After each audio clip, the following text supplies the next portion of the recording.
अरे राम राम राम राम। कितनी जोर की बारिश हो रही है। 2 दिनों से यह बारिश तो रुकने का नाम ही नहीं ले रही है। मुझे लगता है अब जल्दी ही मेरी छत से पानी टपकने लगेगा। तभी उधर से एक शेर बारिश से परेशान होकर छिपने की जगह ढूंढते ढूंढते उसी किसान की झोपड़ी के पीछे बने तबेले में घुस जाता है, जिस तबेले में उस किसान के कुछ गधे बंधे हुए थे। अंधेरा ज्यादा होने के कारण शेर गधों को देख नहीं पाता है और उन्हीं के बीच जाकर खड़ा हो जाता है।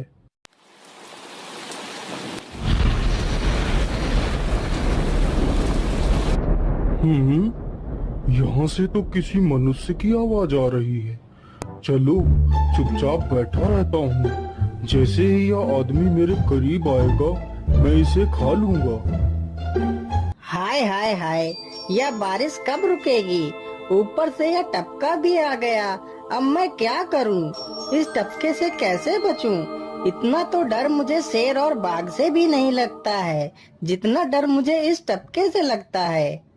अरे यह टपका कौन है? मुझे लगता है यह टपका तो मुझसे भी ज्यादा खतरनाक है। तभी तो यह आदमी शेर और बाघ से ज्यादा इस टपके से डर रहा है। चलो जल्दी से मैं यहाँ से निकल लेता हूँ, नहीं तो कहीं टपका ने मुझे देख लिया तो मेरी खैर नहीं। ओहो, अब मैं इस टपका से कैसे बचूं? चलो जल्दी से मैं अपनी मौसी के घर चला जाता हूँ।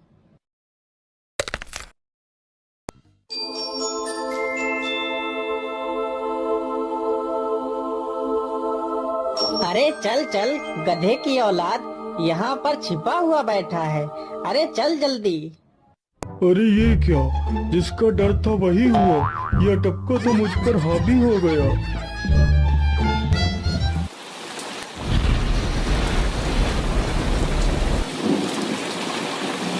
कैसे बचूं?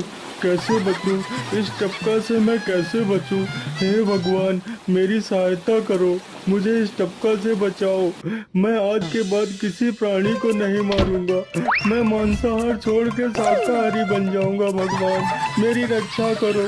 शेर को दौड़ते दौड़ते रात से सुबह हो जाती है।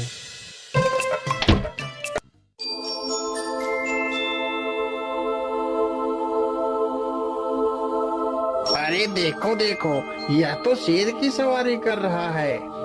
अरे हाँ, सच में ये तो शेर की सवारी कर रहा है। इसे तो डर भी नहीं लगता है। अरे उधर तो देखो जरा, यह आदमी कितना बहादुर है। यह आदमी शेर की सवारी कर रहा है, जिस शेर को देखकर हमारी धोती आगे से गीली और पीछे से पीली हो जाती है। यह तो उसकी सवारी कर रहा है।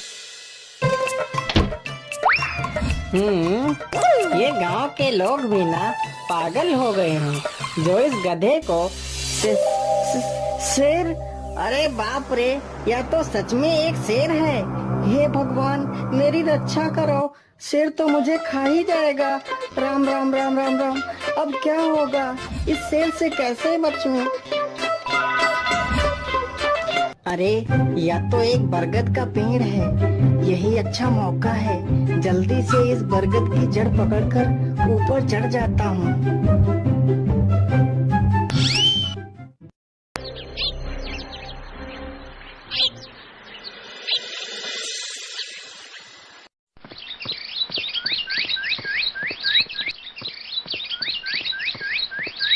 अरे शेर भैया, तुम इतनी जोर जोर से भागते हुए कहाँ जा रहे हो?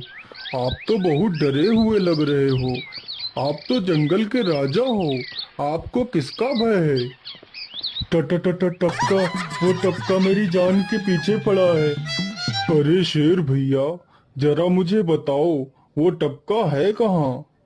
अरे भालू भैया, वो टपका मेरी पीठ से उतरकर उस बरगद के पेड़ पर चढ़ गया है। उसने मुझे रात भर खूब दौड़ाया है। वो तो भगवान का शुक्र है कि मैं जिंदा बच गया। चलो शेर भैया, मुझे उस टपके के पास ले चलो, जरा मैं भी तो देखूं आखिर ये टपका है कौन। अरे नहीं भालू भाई, बड़ी मुश्किल से तो मेरी जान बची है। मैं अपनी जान फिर जोखिम में नहीं डालूंगा। तुम्हें जाना है तो जाओ। अच्छा अच्छा, ठीक है शेर भाई, तुम यहीं रुको। मैं अभी बरगद के पेड़ पर देखकर आता हूँ। आखिर ये टपका है कौन? जाओ जाओ बच्चू, जब वो टपका तुम्हारे ऊपर हावी होगा तो पता चलेगा। अरे कहाँ है यह टपका जिसने राजा जी की हवा टाइट कर दी? चलो इस पेड़ पर चढ़कर देखता हूँ। अरे बाप रे बाप, शेर क्या अकेला कम था, जो ये भालू भी आ गया। मुझे लगता है कि आज मेरी मौत निश्चित है। भालू पेड़ पर उल्टा होकर चढ़ने लगता है। तभी किसान और तेज से कांपने लगता है। कांपने की वजह से किसान के हाथ से छड़ी छूट जाती है और उल्टा होकर चढ़ रहे भालू के पिछवाड़े पर जा लगती है। भालू धड़ाम से जमीन पर गिरता है।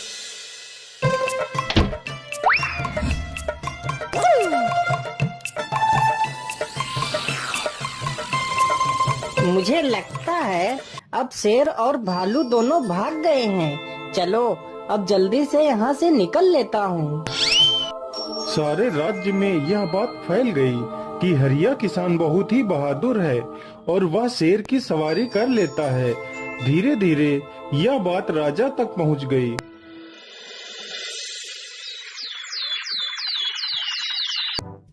महाराज, क्यों न हम पड़ोस के गांव से हरिया किसान को बुलवा लेते हैं। वह बहुत ही बहादुर है। उसके बहादुरी के चर्चे तो पूरे राज्य में हैं।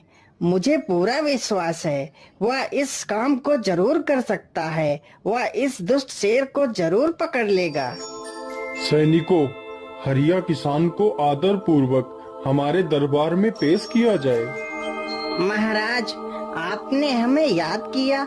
बताइए क्या बात है। मालिक, हमसे कोई भूल हो गई क्या मालिक? नहीं नहीं हरिया, तुमसे कोई गलती नहीं हुई है।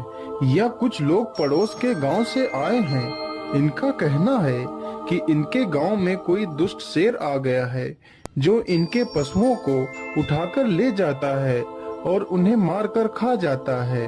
हमने तुम्हारी बहादुरी के बहुत सारे किस्से सुने हैं। तुम बहुत ही बहादुर हो, इसलिए मैं तुम्हें उस शेर को पकड़ने की ये जिम्मेदारी सौंपता हूँ।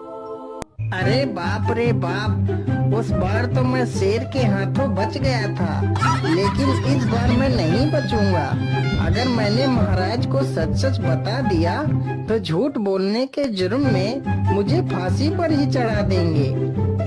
अरे हरिया, तुम मन ही मन क्या बड़बड़ा रहे हो? कुछ नहीं महाराज, कुछ नहीं। मैं सोच रहा था कि मैं शेर को कैसे पकड़ूं। ये लो हरिया, कुछ स्वर्ण मुद्राएं रख लो, ये तुम्हारे काम आएंगी। क्या करूं, कैसे पकड़ूं उस शेर को? ये महाराज ने भी मुझे कैसी दुविधा में डाल दिया है। क्या करूं, क्या करूं? हाँ, मिल गया। फिर हरिया बाजार से एक रस्सी और एक जाल तथा एक बकरी खरीद कर लाता है। चलो जल्दी से, मैं यहाँ पर एक गड्ढा खोद देता हूँ।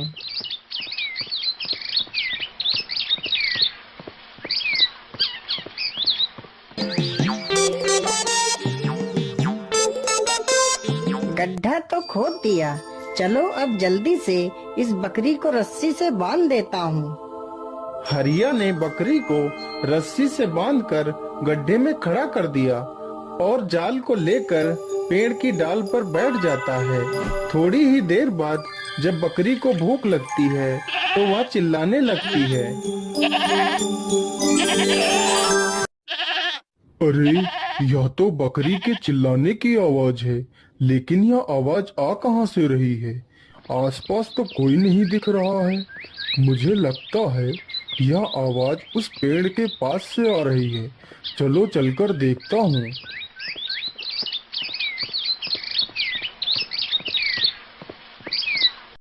अरे वाह, आज तो शिकार मेरे पास खुद चलकर आ गया। शेर तुरंत ही बिना देर किए हुए गड्ढे में छलांग लगा देता है। तभी किसान तुरंत ही बकरी को ऊपर खींच लेता है और जाल को गड्ढे के ऊपर गिरा देता है। शेर गड्ढे में ही फंस जाता है। यह देखकर गांव के सभी लोग बहुत ही खुश हो जाते